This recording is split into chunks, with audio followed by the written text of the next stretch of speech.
Hi guys. Welcome, welcome, welcome. I am super excited to be back. Just talking to you guys again on another Fact Friday. So, bringing another really good topic to you guys. So, thanks for joining. For those of you that are new hopping on and have never been on a Fact Friday, so my name is Courtney Owens, and I am the creator of the Body Emporium.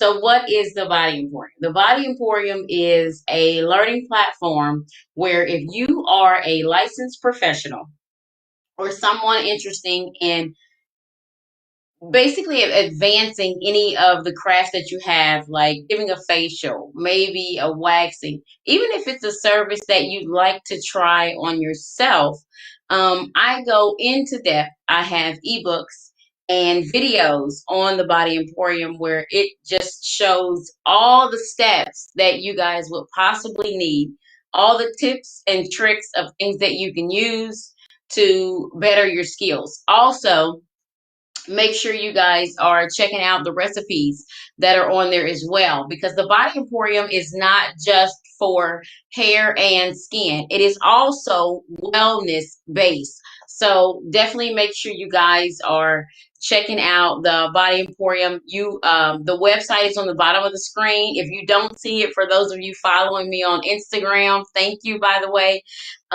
You can find that at www.thebodyemporium.org. So, guys, go check out my website. My husband did an awesome job of setting up my website.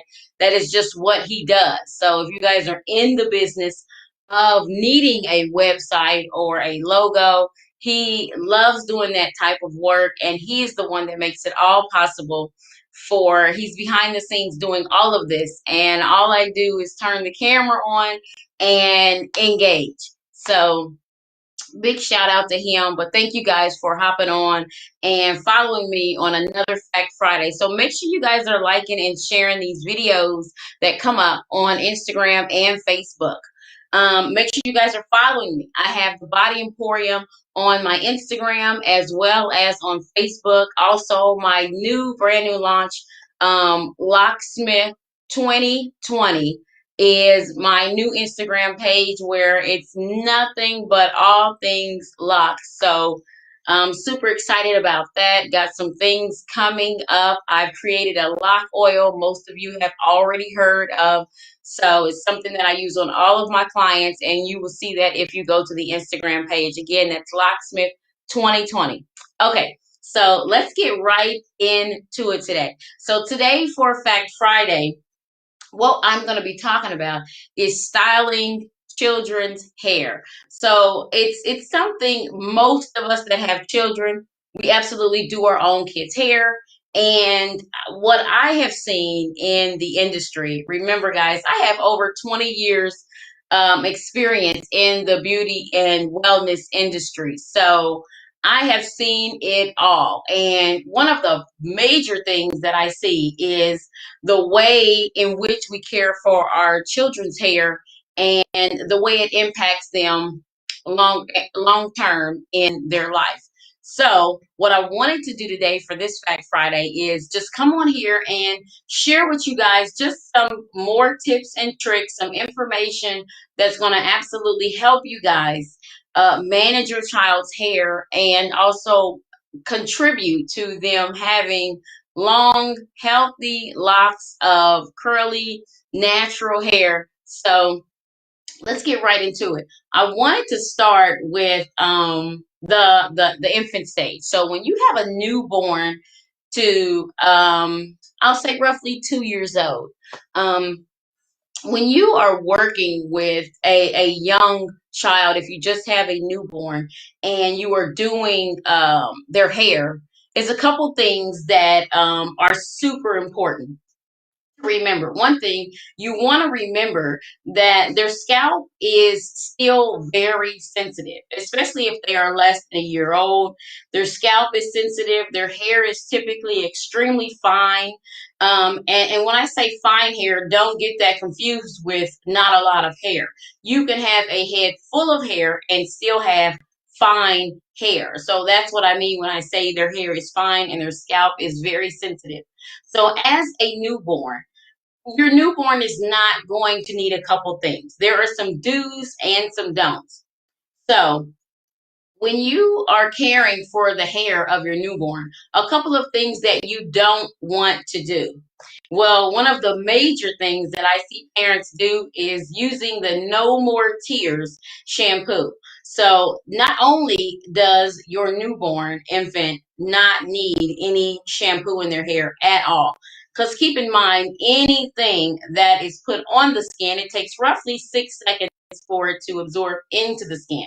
So if you're using anything on your hair that lathers, there is absolutely a detergent, chelating agent in that is causing it to suds up the way it is.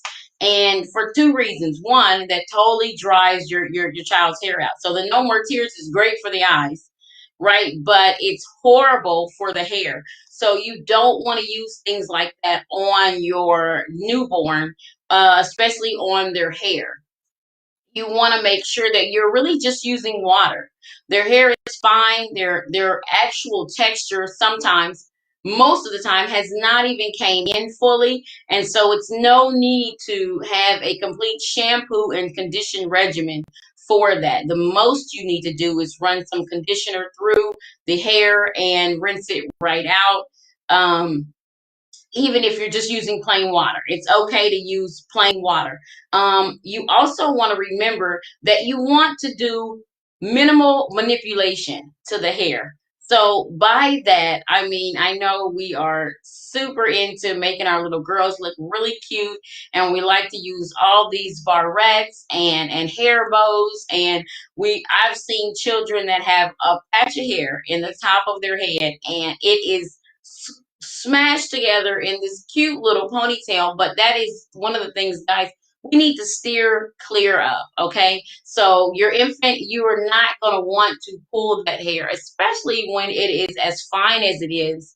It's one of those things where when their scalp is still developing, you can absolutely injure that hair follicle. And okay, why is that a big deal? That's a big deal because the hair follicles that you have, you are born with. So if you injure a hair follicle when you are in an infant stage, that hair follicle never repairs itself. It's not something that is repairable. So since you're born with every follicle, you want to make sure early on that you guys are not using a lot of tension. I would probably use something soft, like maybe the bows that go around the band of the head, and then, even still, you want to make sure that that is very loose fitting, nothing tight, or of any type of material that is going to affect the child. So you definitely want to do that. You want to steer clear of any chemicals, and that includes the No More Tears shampoo. So some things that are normal with your newborn's hair. So if you notice your newborn's hair is patchy, that's totally normal. When their hair is fine like that, all the tossing and turning that a newborn does in the bed, even an infant, is normal. So you're going to see some of that fine hair easily come out on the sheets. Now, I have seen people get satin sheets for their infants. I mean, for me personally, I'm not a fan of it. I just don't like the material. It's not as breathable. And as we know, kids begin to flip over from their back to their side to their stomach. And I am just a firm believer. I'm old school, so forgive me.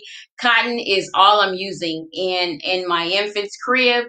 And that's what I would suggest. It's not that pertinent to be preserving that fine hair when you have an infant, because what's going to happen is when they begin to move into 1 year old and 2 year old toddler stage, the hair texture is going to get a little bit thicker. It's going to coarsen up and possibly change texture, and that is the time you're going to want to be paying a major attention to exactly what that hair is going through. So as an infant, again, low maintenance, don't want to do too much to that hair and scalp. It's not a bad idea. All stages, even beginning very young. Now, that doesn't mean putting heavy products in your infant's hair. Totally not necessary. You just need something light, a light oil, possibly a light coconut oil, something that doesn't have very much reaction for an infant, and just run that through the hair.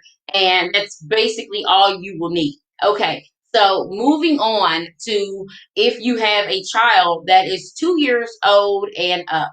So 2 years old, you are dealing with the hair texture that that child more than likely is going to have for the remainder of their life. So you are going to be able to tell whether, okay, this fine texture, you're just going to have a lot of hair and it's going to be a fine texture, or whether you're going to have coarse texture hair.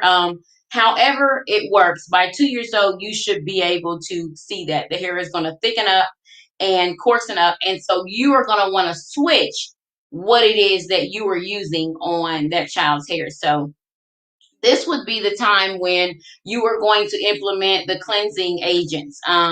2 years on up, yes, it's absolutely fine to use the cleansing agents for your toddler's hair. Um, but there's a couple things that you are going to want to pay close attention to. So when your child is from the ages 2 to around 8 years old, this is one of the prime times in their life that you are going to want to make sure that you're taking great care of their hair. That means keeping it moisturized, making sure it is in low maintenance styles. So, what does that mean? A low maintenance style simply means that you are not doing something to their hair every single day. It needs to be a style that can just be in their hair and you are not manipulating that hair, right? When you shampoo your kid's hair, make sure you are using a sulfate-free shampoo, especially if that child has curly hair. I would say no matter what type of hair, but curly hair especially, make sure you're sulfate-free. No questions asked, non-negotiable. You definitely want to make sure you're using a sulfate-free shampoo and conditioner as well. And this should be labeled on the bottle. Make sure you guys are reading these ingredients again before you put this stuff on your kids' hair. One of the other major things that I want to share with you guys is make sure you guys are detangling the kids' hair. Also, with that detangling, there is a very key factor that you guys always want to remember. Never manipulate your child's hair while it is completely dry. So if you have a child and they wear ponytails in their hair, maybe you plait it up, you braid it up, you twist it up, whatever style you wear it in. When you go to manipulate that child's hair, if the hair tangles easily, and most of the time, the younger the child is, the more it will tangle. Make sure you guys are not manipulating their hair while it's dry. So if you have a child and they have fine hair, go ahead and spray something on it. You're going to want to spray a little bit of water on it and something to detangle. So when you have fine hair in your child, you can mix water and conditioner in a spray bottle. Something easy you can do at home. It doesn't have to be your, top of the line detangler. That's not what I'm saying. I'm saying you can mix this at home with a good conditioner that's sulfate free and water in a bottle and just spray that on the child's hair before you begin to comb that child's hair out. Now, why do I say that? Because breakage is what you will experience. That's I see that so often when we are combing our children's hair out. There's tons of breakage, hairs all over the floor. There's small little bits of hair, and we want to stay away from that type of breakage on the hair. And it tells me a couple things. One, the child's hair is way too dry. And two, you definitely need to add moisture to that hair before you detangle. So this is the steps that'll go in. Detangling comes first. So if you take the ponytails out of your child's hair, you need to first detangle. And that is even before you begin to shampoo. So after you do your shampoo, again, you're going to use that sulfate-free shampoo. Then you're going to want to go through the conditioning phase. Now, most people take this time when they're conditioning their child's hair to detangle it at that point. So when you are doing that, you're going to want to pull the hair with your fingers. Um, and I mean, stretch the hair away from the scalp and section the hair off. Now, you don't have to have a comb. It doesn't have to be a perfect section when you're sectioning out your hair. And we're talking about children that are from the ages 2 to 8 years old. So this is going to be the hair texture, especially if you're dealing with a very, very curly, coarse texture where you want to change the hair, the style, or it's wash day or something like that. You make sure that you guys are sectioning the hair.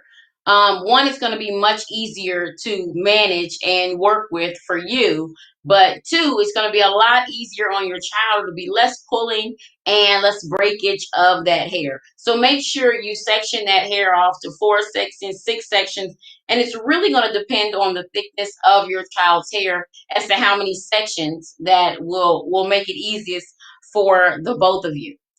Stretch the hair from the scalp. Start at the end of that hair and begin to detangle the ends first, and then move up the shaft of the hair until you get closer to the scalp.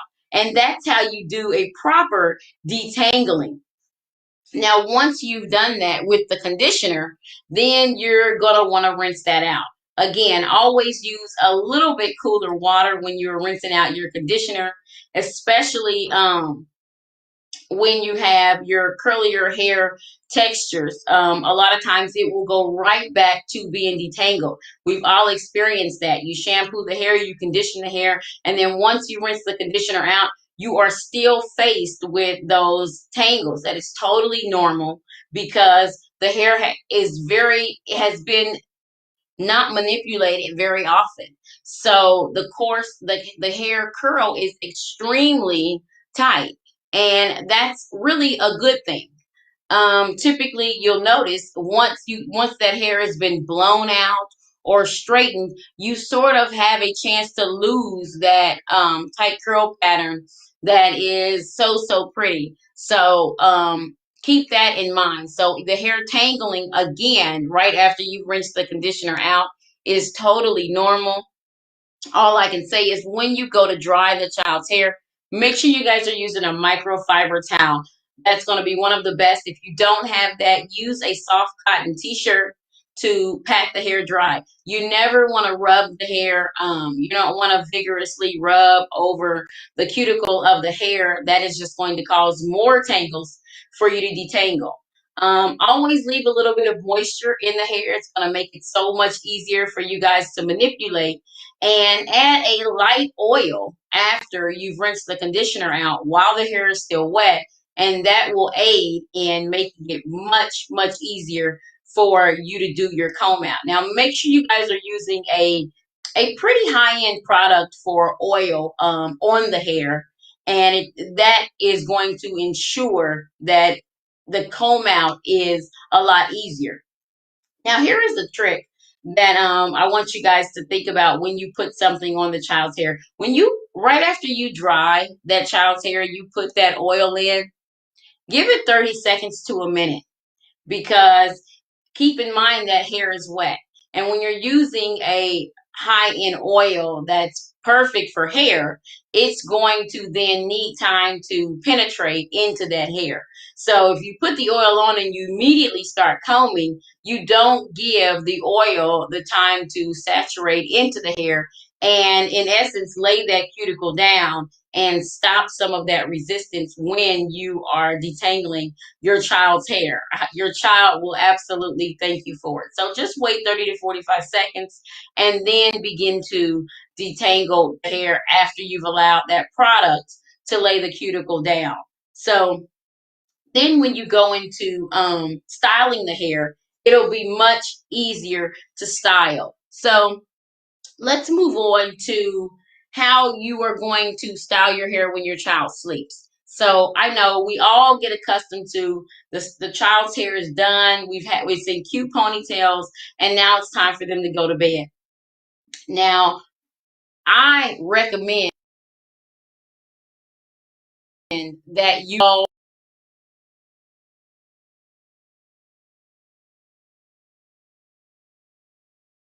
next morning and do that child's hair. Well, the only reason I say that is because typically children around this age do a lot of tossing and turning. And so, with them doing that movement, if there's something in their hair that is totally restricted, it's a good chance that they will be experiencing breakage in their sleep and not even know it. So that's why I highly recommend just taking those things out of the hair and possibly braiding the hair down or putting it into four manageable braids. So in the morning, that style will be easy to put right back in, adding a little moisture to the hair and then quickly doing the style once again. Now, when you guys are doing ponytails and braids in kids' hair, when I say kids, guys, I'm talking ages 2 and I'll say on up to 12 years old. We have to be very careful that we are not doing way too much manipulation to these kids' hair when they are super young, and also pulling that hair extremely tight. I have seen braids on infants, not infants, but toddlers that are ridiculously tight. There's bumps. If you begin to see small bumps around the edges, that is absolutely way too tight to be pulling the hair. You're gonna want to always leave a little bit of the edge, the hair that lays down around the edges. Don't pull that up into a ponytail or into the braids. I know, we love that style that looks absolutely flawless. However, we are damaging that follicle for that child. And when later on in life, that child is going to be experiencing thinning and issues with their edges, where we were pulling ponytails too tight and adding braids in for the look that ultimately is damaging their hair and their follicle and possibly causing breakage. So keep that in mind when you are styling a kid's hair.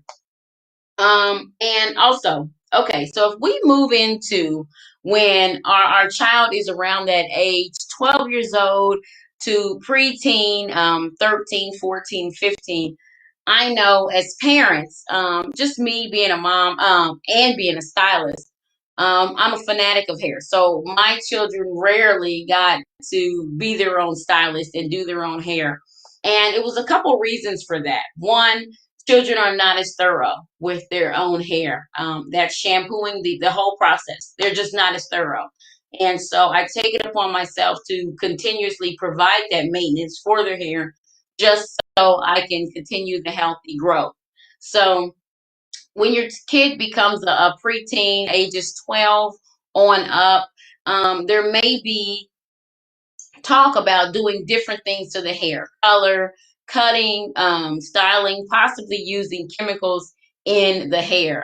That's usually the age where the kids are getting antsy with the style they've been wearing, and they're seeing all these other styles on social media and they're itching to try them. My professional opinion is steer clear of the chemical processes. And I know this is a hard one because it seems like everyone is doing it. However, a couple reasons I say that, especially the chemicals for relaxing the child's hair. When you are relaxing a child's hair at any age, it can be damaging.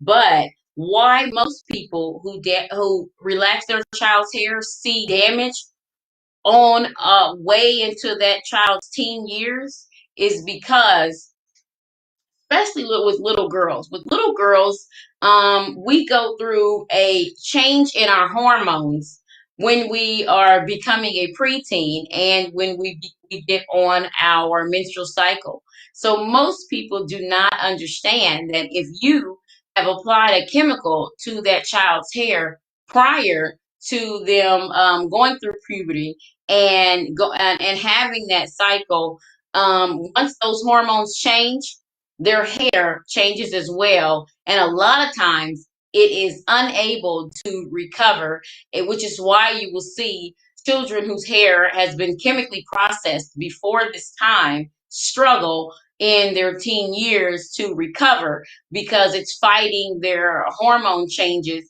And it's just like a woman that is 40 or 50 years old. That's another time in your life when you begin to go through menopause. You're going through another hormone change.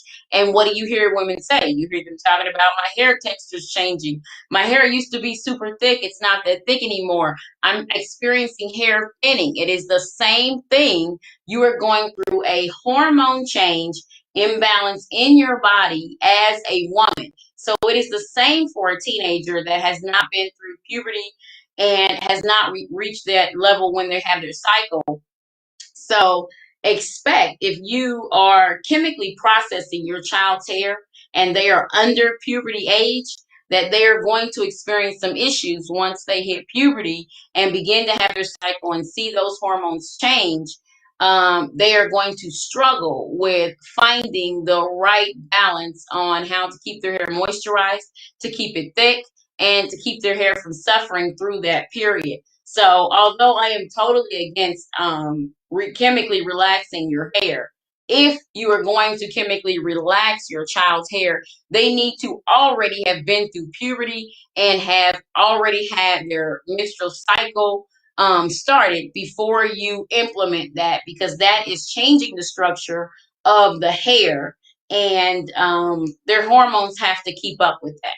So it's a lot of changes there, and you're going to see a lot of issues. One of the things I like to keep in mind is color is something that I like to look at on a client by client basis. Everyone's hair is not strong enough to sustain a chemical process of coloring of the hair. Sometimes if it's permanent, that's one thing. If it's something that's a semi-permanent that just lays on top of the hair, it may do minimal damage. But when you get into lifting the child's hair, permanent hair color, you are really running the risk of damaging your child's hair if you don't know exactly what you're doing or you don't maintain it. And that is a lot of what our children are dealing with. They will get a hair chemical or a hair color, and then it's sort of like, oh, it's easy to maintain. Now you can maintain it on your own. However, it sets a child up to struggle with their hair through their teen years because they just aren't equipped to know exactly what to do for their hair, and especially after it's been chemically colored or chemically processed. So make sure, if you chemically process your child's hair, you are going to have an even more vigorous regimen in making sure that the child's hair stays healthy. And that is our main goal, is making sure our hair is more healthy, and we're finding ways to not deal with breakage, not deal with your edges being gone. I mean, the lace front is amazing. Yes, it's super cute, but it's not if you have to wear it because you don't have edges and your hair is thinning, and there's absolutely a reason for it, and it can be prevented. So I just wanted to go through that with you guys. And if you guys have any questions or concerns, you guys absolutely feel free to email me, bodyemporium@yahoo.com. I will take all questions and talk about absolutely any hair topic that you guys might want to see here on my Fact Friday. So make sure you guys check out that website. Thank you guys for joining me. Thank you for following me on Instagram. Again, I love coming on every Friday and sharing this information with you guys. We are just trying to make sure everybody, especially our young, beautiful girls, have beautiful hair and in their natural state. So thanks again. Again, I'm Courtney O, creator of the Body Emporium, and I will see you guys next Friday.